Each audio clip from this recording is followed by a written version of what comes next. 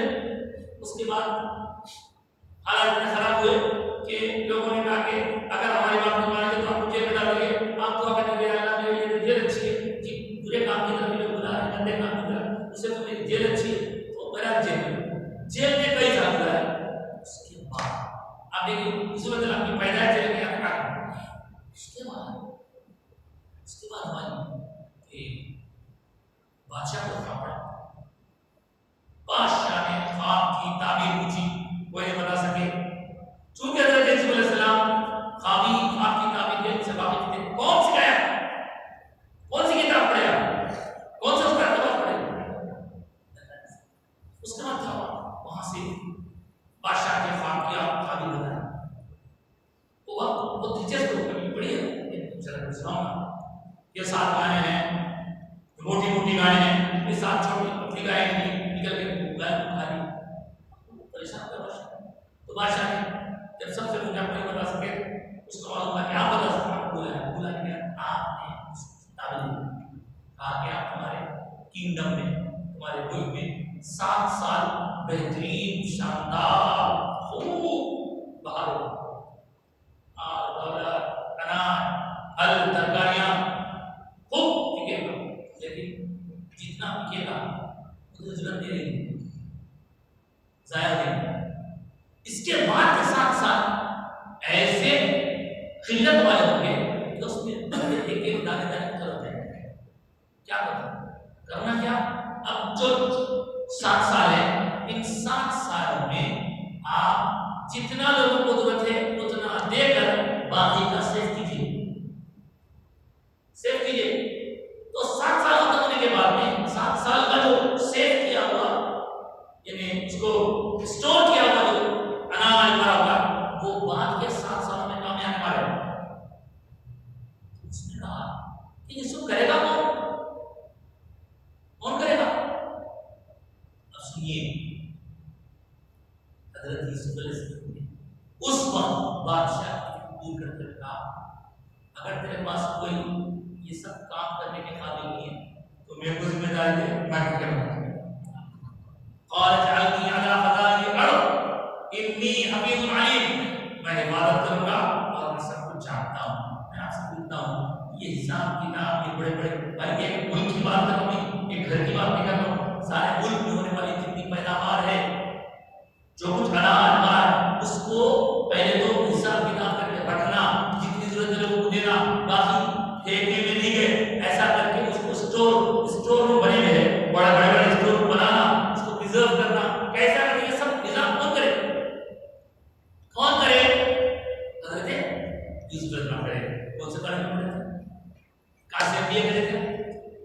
تو ماننا پڑے گا کہ یہ سب کا سب علم آپ نے دنیا میں کسی سے نہیں سیکھا، خود خالق کو رہنے آپ سے۔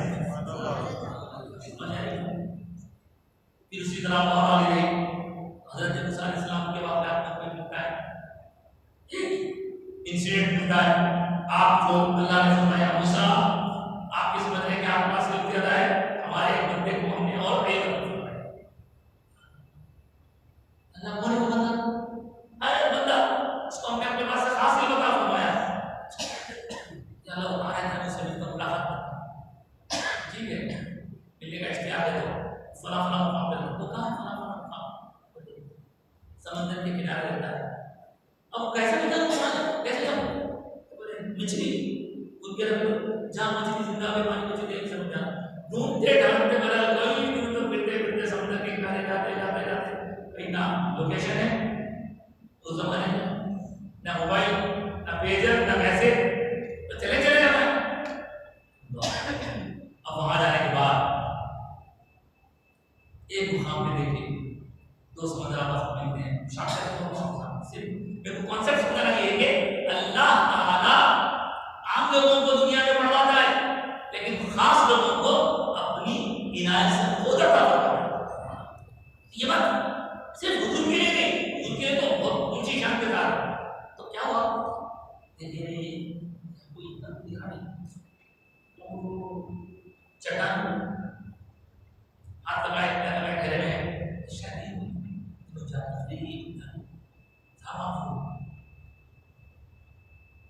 فلاں بندے ہیں کیا پوچھنے کی ارادے سے جا رہے ابھی قریب جا رہے ہیں وہاں سے آؤ موسیٰ آؤ تمہارا اتنا کرواؤ خضر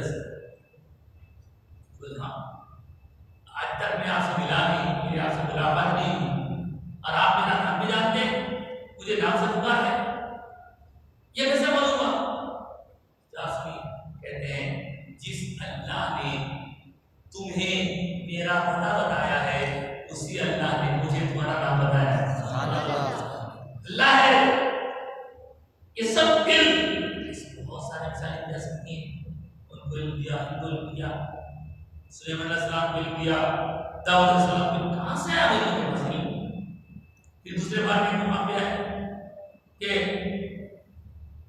طالوت امین شخص ان کو اشرنا کیوں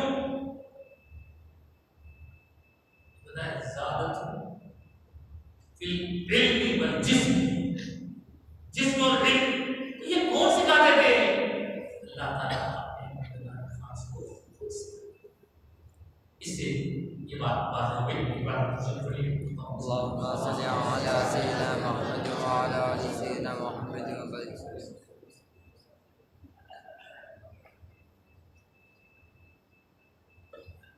حضور کو کب سکھایا کہاں سکھایا وہ پھر آسمانوں پر بلا ہے پھر یہ سب آیت نازل ہوئی ان کے علاوہ بہت سے ایسے باتیں ہیں جس کے ذریعے یہ کلیئر ہوتا ہے کہ اللہ پاک نے اپنے حبیب پاک صلی اللہ علیہ وسلم کو خوب اتنا دیا کہ قرآن مجید میں ایک مقام پہ ارشاد فرمایا وَعَلَّمَكَ مَا لَمْ تَكُنْ تَعْلَمْ اے محبوب ہم نے آپ کو وہ سکھا دیا جو آپ نہیں جانتے یا ایسا آپ نے اچھی بات ہے کہ ہر آدمی کی اگر حالت دیکھی جائے وہ سکھایا جو آپ نے جانتے تو کسی بندے کے بارے میں آپ جانتے ہیں اس کے بارے میں آپ پوچھیں کہ بھائی تو کیا جانتے کیا نہیں جانتے تو جو کچھ جانتے وہ کم رہتا جو کچھ نہیں جانتے وہ زیادہ رہتا جتنا کچھ آپ جانتے ہیں وہ کم ہے اور جتنا کچھ نہیں جانتے وہ جب انلمیٹڈ ہے ہر ایک چیز لمیٹڈ آپ مطلب یہ بات ہے جو جانتے ہیں وہ کم ہے جو نہیں جانتے وہ زیادہ ہے اللہ پاک نے آگے فرمایا حبیب ہم نے آپ کو جو چیزیں جانتے تھے وہی سکھا دیا بلکہ فرمایا آپ جو جانتے ہیں اور جو نہیں جانتے ہیں وہ سب ہم نے سکھا دیا سنیے پھر جو آپ پہلی وحی کے بارے میں سنتے ہیں اس میں تو یہ کیا کہنا تھا اقرا بسم ربک الذی خلق اپنے رب کے نام کے ساتھ پڑھو اس طرح خلق الانسان من علق جس نے انسان کو کریٹ کیا پیدا کیا من علق جبے ہوئے سے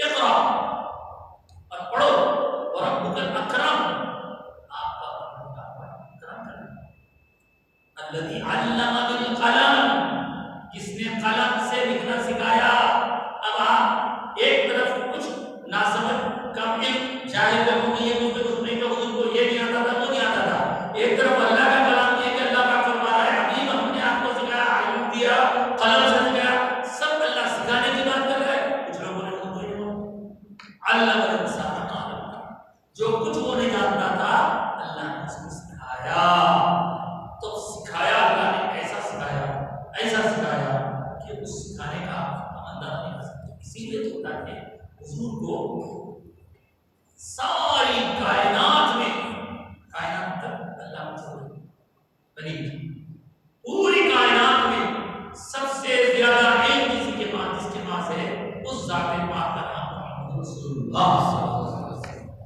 کتنی عبادت ہوگی لوگوں کے پاس کتنا ہے. آج ہم مختلف ختم کرتے ہیں حدیث پاک آپ کی خدمت میں رکھتے ہیں. وہ حدیث پاک بڑی طویل ہے لیکن ہم اس کو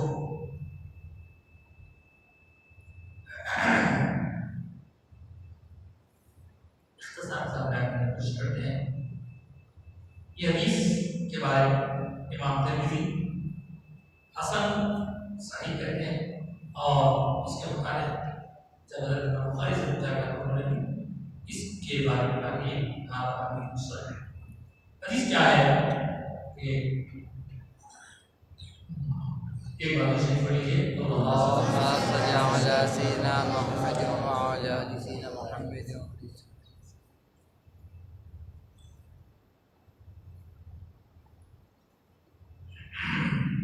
قال رسول الله صلى الله عليه وسلم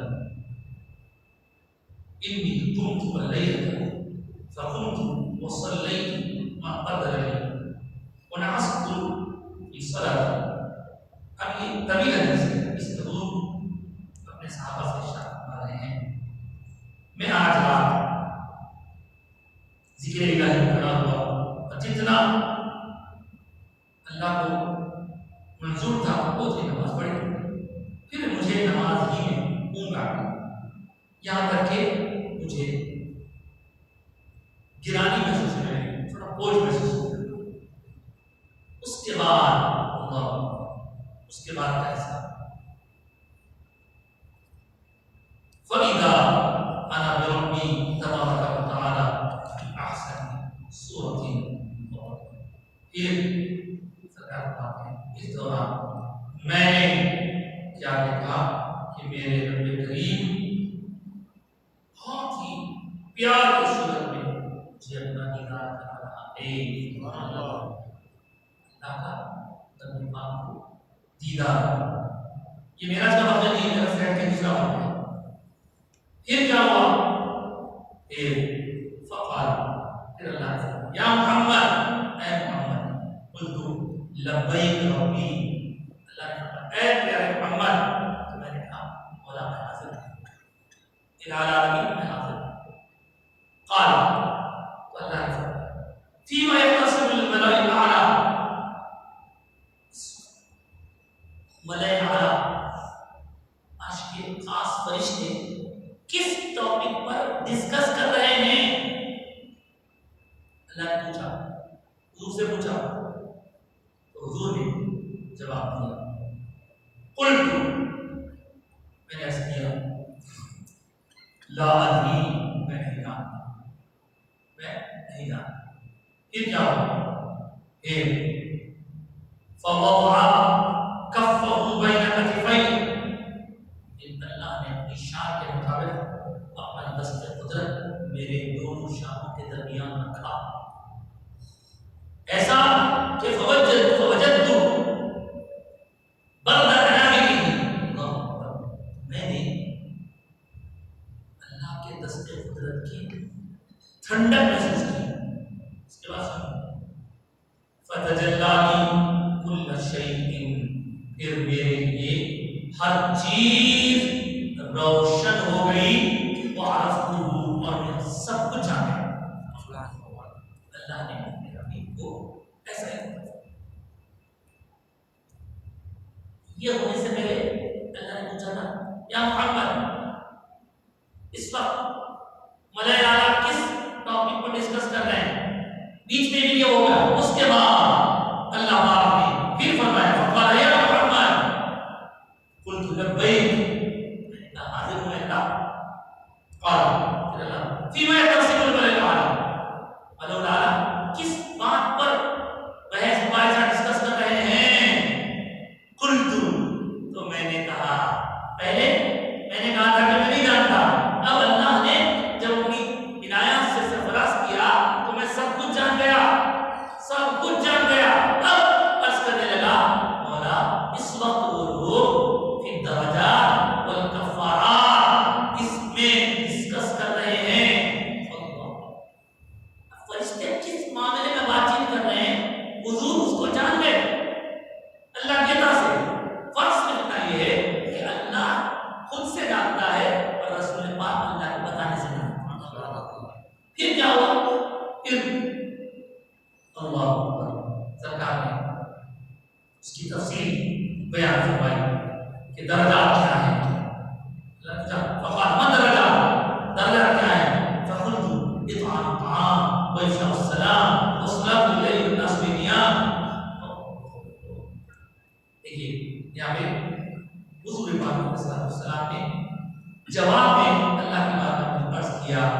وہ میں آپ کو تفصیل سے بتا دیتا ہوں، طویل حدیث سے بات ہے. کس چیز میں؟ کہا درجات میں اور کفارات. درجات کیا ہیں؟ کہا درجات، میں نے کہا درجات یہ ہے کہ کھانا کھلانا، سلام وعام کرنا، اور رات کے وقت جب سب لوگ سو رہے ہوں ان کی نماز ادا کرنے کے درجات ہیں. ان سے بندوں کے درجے بلند ہوتے ہیں. اللہ اکبر. اس کے بعد کفارات کیا ہیں؟ کفارات کیا ہیں؟ حضور نے اللہ کی عطا سے ملنے والے علم پر ارشاد فرمایا کیا کہ تکلیف کی حالت میں بھی مکمل وضو کرنا. جب تکلیف ہوتی اس وقت وضو کرنا، اس سے گناہ دھلتے. دوسری چیز، نماز سے فارغ ہونے کے بعد دوسری نماز کا انتظار کرنا، اس سے گناہ دھلتے. یعنی ایک رات نماز پڑھ کے دوسری رات کو آتے امام کے پڑھوں گا، اس کا ذوق شوق رکھنا، اس کا انتظار کرنا، وہ بھی عبادت، اس سے گناہ دھلتے ہیں. اور تیسری چیز فرمائے کہ اس جماعت کی اہمیت کا بھی آپ کو پتہ ہو سکتا ہے. آگے تیسری چیز یہ ہے کہ جماعت میں شریک ہونے کے لیے چل کر جانا. نماز کی جماعت آنے کے لیے چل کر جانا، دور دور جا کے نماز پڑھنا. مطلب یہ کہ ہمارے حیدرآباد کے پرانے شہر میں تو مسجدیں ہیں، یہ گلی میں 4 مسجدیں ہیں، لیکن یہاں مثال کے طور پر آپ یہ چیز دیکھ رہے ہیں تو آپ لوگ اگر دور ہے وہاں سے جماعت کو پانے کے لیے آپ آ رہے ہیں، این سے پہلے نکل رہے ہیں، اہتمام کر رہے ہیں، تو یہ مت سمجھیے کہ آپ کا آنا جانا پیٹرول خرچ ہو رہا ہے، کیا ہو رہا ہے. اللہ پاک اس کے ذریعے آپ کو بتا بھی دیا کہ کئی گناہ کو خود بخود معاف کرتے جا رہا ہے. کفارات کیا ہے؟ اس کے بعد سن صاحب آخری چیز بڑی بات کی ہے.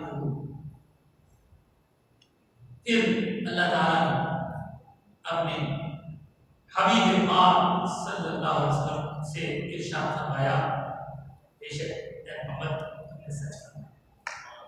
اللہ فرمایا حبیب تم نے سچ فرمایا.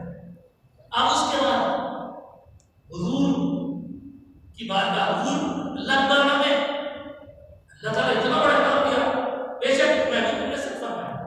آتا ہے پھر اللہ ہمارا ہے سب یاد محمد مانگو کیا مانگو؟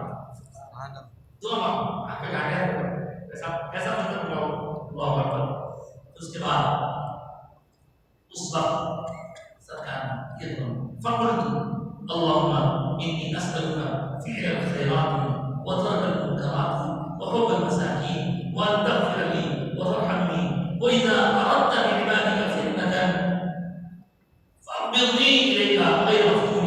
اللهم إني أسألك حبك وحب من أحبك وحب عمل يقربني إلى حبك. قال النبي صلى الله عليه وسلم تعلموهن وأدرسوهن فإنه حق. سرکار نے جو دعا مانگی وہ کلمات سمجھاتا ہوں، لیکن حضور نے آخر میں کیا فرمایا؟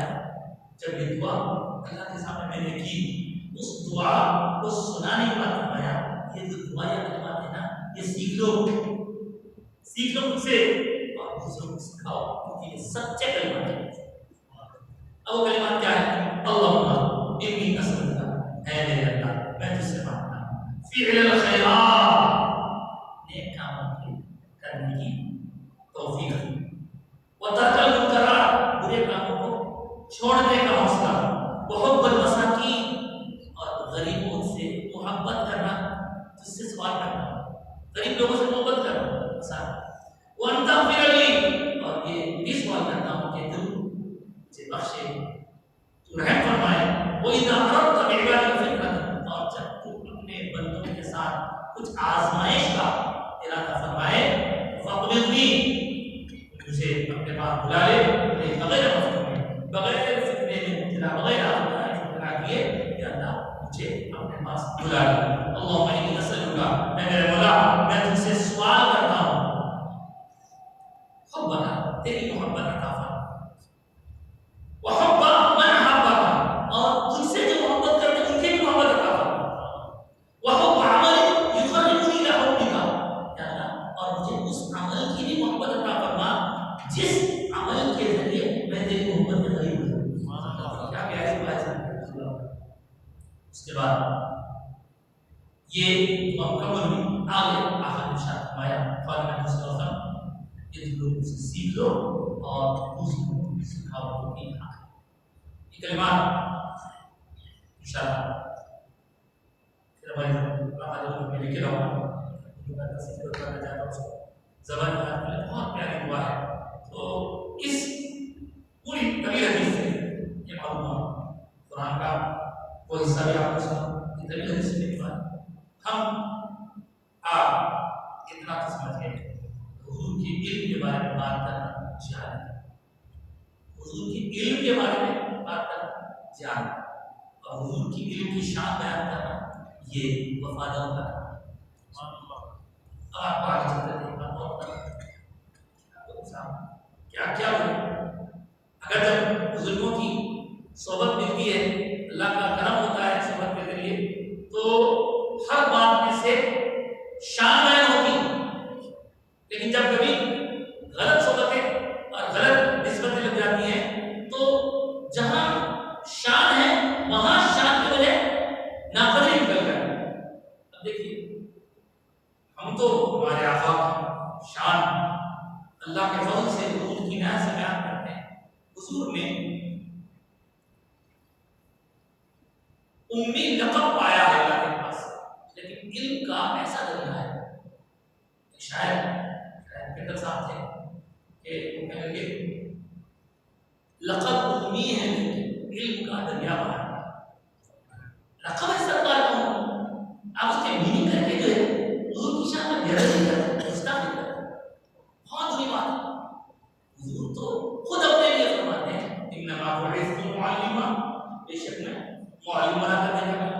حضور اپنے لیے کیا فرماتا ہے انا مدینۃ العلم، میں تو علم کا شہر ہوں، وعلم بابا، حدیث کے دربار میں حضور اپنے آپ کو علم کا شہر فرما رہے ہیں، اور آپ حضور کے بارے میں وہ یہ کہہ رہا ہے یہ نہیں موت تھا، یہ نہیں کیا کہتے ہیں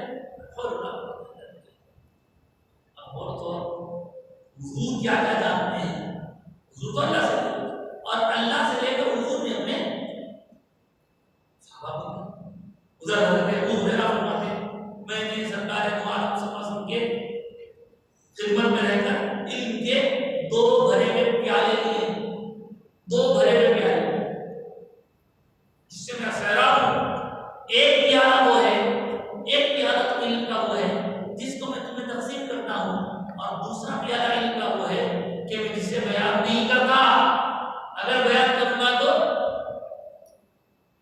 راز کی باتیں ہیں۔ تو حضور سب جانتے ہیں، سرکار پاک علیہ السلام کے ایک اور ثابت حضرت حذیفہ بن یمان، حضرت حذیفہ کا نام ہے رازدار رسول، حضور نے ان کو کون کون منافق ہے لسٹ بنا کے دی تھی۔ حضرت عمر فاروق رضی اللہ عنہ کی جگہ پر جاتا تو مومن منافق تھا، تو آپ کیا کہتے ہیں ذرا حذیفہ مجھے انہوں نماز کو جایا تو لگا کیونکہ ان کو معلوم ہے کون منافق ہے اور منافق نہیں، اتنا کہاں سے لاؤں حضور سے، یہ حضرت علی کو سرکار کا پاس ہے اللہ تعالیٰ علی اس کا دروازہ ہے، وہ علی کا دروازہ کہا گیا مولا علی اتنا علم رکھتے ہیں، اتنا علم رکھتے ہیں، ایک تو حضور کے ممبر سے ارشاد فرمایا تھا کہ جو پوچھنا ہے پوچھو، اور بعد میں اگر کسی نے یہ دعویٰ کیا اللہ کے عطا سے تو مولا علی ممبر پہ کھڑے ہو کے ارشاد فرمایا سلونی قبل ان تفقدونی، مجھ کو کھو دو گے تم اس سے پہلے کہ میں تم سے جدا ہو جاؤں، میں رخصت ہو جاؤں تو مجھے نہ پا سکوں، اس سے پہلے پوچھ لو مجھے جو پوچھنا ہے۔ کیا بات ہے سر بہرحال سمجھنے والوں کے لیے بہت کچھ ہے، ایسا کوئی نہیں ہے۔ آج کی گفتگو ہم یہ روکتے ہیں اور آج کا فقہی مسئلہ سماعت فرمانے کے لیے سونا، پیتل، لوہا تانبا، اس طرح کی ساری چیزیں مرد آدمی کو پہننا منع ہے۔ نہ کڑا پہن سکتا ہوں، نہ چین پہن سکتا، نہ کچھ نہ، صرف چاندی کا وہ اس کو پرمیشن دیا گیا ہے، وہ بھی ایک انگوٹھی، اس سے زیادہ نہیں۔ تو اگر چین پہن لیں، یہاں ڈال لیں، یہاں ڈال لیں، مردوں کے لیے ہاں لوہا بھی پہن سکتے ہیں اور تانبا پیتل نہیں۔ اسی طرح پہلے زمانے میں بادشاہوں کے پاس سونے چاندی کے برتن ہوتے، اس میں کہا مسلمان کے لیے منع ہے۔ البتہ خواتین زیور پہن سکتی ہیں، ان کو بھی سونے چاندی کے برتن پہنانے دیتے ہیں۔ یہاں ایک اور بات ہے، وہ یہ کہ آج کل تو دانت اگر خراب ہو جائے اس کا ریپلیسمنٹ کرنے کے لیے الگ الگ قسم کا میٹیریل کا استعمال کیا جاتا ہے۔ سیرامک ہو گئی ہے، سیرامک سے دانت کی طرح بات کرتے ہیں۔ پہلے ایسا نہیں تھا، کیا کرتے تھے سونے اور چاندی کا دانت، تو اس کی طرح تھی، کیونکہ وہ زینت کے لیے نہیں پہن رہا ہوتا زیور میں، تو صرف جسم میں سونا لگتا چاندی لگتا، دوسرے جگہ مطلب سوٹ نہیں کرتے بات، اس لیے سونے کا دانت لگانے کی پرمیشن۔ اب آج کل تو سیرامک وغیرہ نکل گئے ہیں۔ ان باتوں کا ہر مرد کو خیال رکھنا چاہیے تاکہ اللہ کے حکموں کی پابندی کرنے کا سوچا۔ اگر وہ اللہ کے حکم کی پابندی نہیں کرے گا تو اس سے اللہ کا حکم بگڑنے والا ہے۔ سوال ہے نہیں؟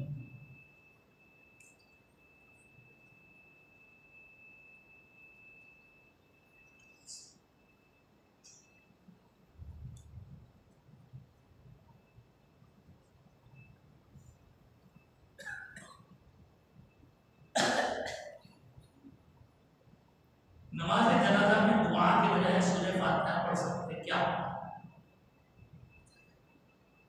دیکھیے آج کل بہت مقامات پر جنازے کی نماز میں سورہ فاتحہ پڑھا جاتا ہے، خاص طور سے بلند جنازہ کے ساتھ وہ دیتے ہیں، لیکن کوئی مغالطے میں ہے۔ مغالطہ کیا ہے؟ مغالطہ یہ ہے لا صلاۃ الا بفاتحۃ الکتاب، کوئی نماز نہیں ہوتی فاتحہ الکتاب کے بغیر، سورہ فاتحہ۔ مگر یہاں یہ بات کیا ہے کہ جس طرح ہم نماز فجر ظہر اثر مغرب عشاء تمہارے گھر پڑھتے ہیں، یہ نماز الگ ہے اور یہ عبادت ہے، اس میں رکوع سجود سب کچھ ہوتے ہیں۔ اور جنازے کی جو نماز ہے اس کو نماز تو بولتے ہیں لیکن وہ حقیقت دعا ہے، وہ دعا ہے، نماز نہیں ہو، اس لیے اس میں سجدہ نہیں ہوتا، اس لیے اس میں سامنے جنازہ رہتا ہے۔ مسئلہ کیا ہے؟ عربی زبان میں صلاۃ کا ایک لفظ اردو میں جب استعمال ہوتا ہے تو الگ الگ موقع استعمال ہوتا ہے، الگ الگ جگہ استعمال ہوتا ہے، اس کی الگ الگ میننگ ہے۔ صلاۃ دعا کو بھی کہتے ہیں، صلاۃ جو نماز پڑھتے ہیں اس کو بھی کہتے ہیں، صلاۃ درود کو بھی کہتے ہیں، ایک ہی ورڈ کے الگ الگ میننگ۔ یہاں سورہ فاتحہ پڑھنے کے بجائے وہ جو دعا اور انہیں کے لیے ان کے لیے وہی پڑھنا بہتر ہے۔ اب اگر کسی کو یاد نہیں ہے تو اس کا مطلب تو کم سے کم دماغ میں رکھ لے کر پڑھا کرے اور جلدی سے یاد، بہت آسان ہے، کوئی بہت زیادہ نہیں آسان۔ اللہم اغفر لنا، اے اللہ بخش دے، اللہم اغفر، اتنا شکر۔ اس کے بعد بحینا و میتنا، ہمارے زندوں کو، ہمارے مردوں، شاہدینا و غائبینا، ہمارے موجودوں کو، ہمارے غائبوں، صغیرنا و کبیرنا، ہمارے چھوٹوں کو، ہمارے بڑوں کو، ذکرنا و انثینا، ہمارے مردوں کو، ہمارے عورتوں کو۔ اس کا جو جملہ ہے اللہم من احییتہ منا، اے اللہ ہم ایسے جس کی کو تو زندگی دے، فاحیہ علی الاسلام، ومن توفیته منا، اور جس کسی کو تو موت دے فتوفہ علی الایمان، ایمان پہ موت دے اگر یہ یاد کرنے میں دیر ہوئی ضرورت جنازہ آ جائے تو اس طرح کے جملوں کی جو میننگ کر آپ لوگ کے اگر سورہ فاتحہ میں کسی کے لیے مغفرت کی دعا نہیں، وہ بھی دعا ہے لیکن مغفرت کی دعا نہیں ہو سکتی، تو آپ یہ کہہ سکتے ہیں کہ سورہ فاتحہ زندوں کے لیے تو کام کی ہے، مردوں کے لیے کام کی ہے، ہو گیا آپ کی مغفرت کی دعا کریں، اب سیدھا رستہ چلا ان کیا کر سکتے ہیں، ان کیا کر سکتے ہیں، اب ان کے لیے مغفرت کی دعا جب جس چیز کی ضرورت وہ دیں گے۔ ایک شخص ہے بیمار پڑا ہوا ہے جی، انتہائی بیمار ہے، اس کو یا اللہ اس کی شادی کرا دوں وہ تو دنیا میں معاملہ ہے۔ اسی طرح سورہ فاتحہ پڑھنے کے بعد میں لیکن سورہ فاتحہ زندوں کے فائدے کی چیز ہے، مردوں کو اس کا ثواب پہنچا سکتے ہیں لیکن دعا دی جانے اس کے بعد کون سا عمل ایسا ہے جس سے حضور اکرم صلی اللہ علیہ وسلم کی دعا سے دیکھو صاحب سرکار عالم صلی اللہ علیہ وسلم کے میلاد کے بعد یہ بات یاد رکھیں کہ عمل تو بہت ہے میں بتاتا ہوں، لیکن عمل پڑھنے کے بعد بھی اگر کسی کو یہ خیال ہے میں جواب پڑھا دیدار نہیں ہو سکتا،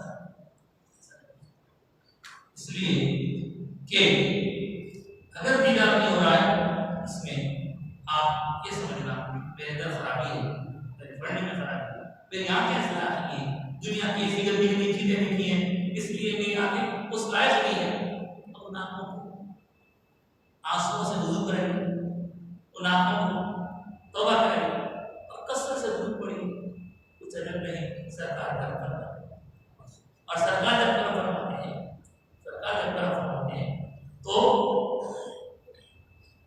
سرکار صرف خواب میں ہی نہیں بیداری میں بھی اپنے کرم سے سرکار کئی ایسے خوش نصیب ہیں جنہوں نے بیداری میں ہونا بیدار کیا ہے، داستان ہے پھر بھی اگر آپ کو دکھ دیتا ہے تو ہر جملہ پاک صاف نہیں دکھ دیتا چھوڑا انشاءاللہ اگر اللہ کا کرتا ہے حضور کی نعمت خوش نصیب اور اس کے ساتھ ساتھ یہ بھی حضور اگر خواب ہو رہا ہے تو وہ حضور نہیں کوئی بات نہیں، اس لیے کہ شیطان حضور کی صورت نہیں بنا سکتا، سب کی بنا سکتا اور اپنے آپ کو انیک بنائیے تو تمہیں پرہیزگار بنائیے، حضور تو نہیں ہے ایسا بات کوئی ایمان والا کبھی اپنا کر رہا ہے کیا اس بجائے جنت میں جا سکتے ہیں، کوئی ایمان والا کبیرہ گناہ کر رہا ہے کیا اس بجائے اس کے باوجود بولا چاہیے کیا؟ دیکھیے صاحب میں نے آپ سے کہا کہ ایمان ایک چیز ہے، عمل ایک چیز ہے، گناہ کبیرہ کا تعلق رکھتا ہے، کبیرہ ہو تو گناہ صغیرہ ہو وہ عمل ہے اور اس سے پہلے ایمان ایمان اگر اللہ اس کو مانتا ہے اللہ کے ساتھ اس سے شریک ٹھہراتا ہے، اس کے بعد وہ اپنا آخری نبی مانتا ہے، سرکار ہی کو سب کچھ مانتا ہے، نبیوں کا رحمت کرنے والے، تو اس کے برے اعمال کی وجہ سے اگر وہ دوزخ میں چلا نہیں گیا، اگر وہ دوزخ میں جا کر عذاب مبتلا ہو بھی گیا تو جتنی گناہ کی سنگینی تھی اس بنیاد پر اس کو اپنی سزا ملے گی اور اس کو نکال دیا جب تک کفر نہیں بولا تب تک اس کے جنت سے نکلنے کا دوزخ سے نکلنے کا اللہ ہم سب اکرام سے جنت حبیب کے غلام صحبت سے کوئی مومن شرک کر رہا ہے کیا اس کے گناہ معاف ہونے کے بعد بعد میں جنت میں جا سکتا ہے؟ شرک اور مومن یہ دونوں چیزیں ایک دوسرے کی ضد، مومن جب شرک کرے گا تو یہ مومن کہا ہے مومن شرک کرتا شرک کس کو کرتی اصل کیا ہوتا ہے آج کل ہم اتنا میرا سب ہے شرک شرک بولے تو اللہ کی بات سے ہم خدا مانا اللہ کہیں اللہ بولا, رسول اللہ بولا, یا تو اللہ کے جیسا کسی کو سمجھنا یا کسی کو اللہ کے جیسا سمجھنا یا غیروں کے معبودوں کو جا کے پوجنا. اب ایک اور ایک معنوی اعتبار سے شرک ہے, اس کو شرک اصغر. وہ کیا ہے؟ دکھاوا. کوئی بندہ نماز پڑھ رہا ہے دکھانے کے لیے, تم شرک کرو. ایسے شرک کر رہا تو نماز پڑھنا ہے خالصۃ اللہ کے لیے نماز پڑھنا ہے. انہیں کیا کرنا اللہ کے ساتھ نشان کر رہے ہیں, دیکھ رہے ہیں سب سے حالت نماز پڑھنا اس کو شرک سے تعلق کیا گیا ہے. لیکن اللہ نے فضل کیا, ان اللہ لا یغفر ان یشرک بہ, اس کی ذات میں جو شریک ہوگا, شریک کرے گا, اس کو اللہ نہیں بخشے گا. شرک سے بچو. مگر جو شرک کا صحیح ڈیفینیشن کرتے ہیں وہ شرک, ہر چیز کو شرک بولتے کیا غلط. کوئی بندہ کام کر رہا ہے, اگر نماز چھوڑ دے تو جو نماز پڑھے یا ضرور کی نماز پڑھے. جمعے کی نماز پڑھنا فرض ہے, اور اس سلسلے میں یہ بات یاد ہے کہ جمعے کی نماز جماعت کے ساتھ, جمعے کی نماز کی شرائط, جمعے کی نماز کی آزادی یعنی مسجد کھلی رہنا چاہیے. اس کے ساتھ ساتھ مرد کا ترجمہ فرض ہے, مقیم پر ترجمہ فرض ہے, صحت مند کا ترجمہ فرض ہے. لیکن وہ لوگ اگر پڑھ لیں جس مقام پر آپ کو کام سے نکلنے کی مجبوری ہے, وہ دوسرا اچھا کام ہوتا ہے تو لیکن نماز پڑھنا ہے. پھر بھی اگر آپ کو جمعے کی نماز پڑھنے کے لیے پرمیشن نہیں مل رہا ہے تو آپ جمعے کے وقت میں ظہر ادا کریں, قضا کریں. قضا اس وقت ہوتی ہے جب ٹائم گزر جائے, ٹائم کے اندر ہونے کے تو ادا ہو, جمعہ نہیں پڑھنا اس کے بعد اللہ کی دعا کرتے ہیں, اللہ تعالیٰ ہمارے مسجد کو قبول فرمائے. جو کچھ کہا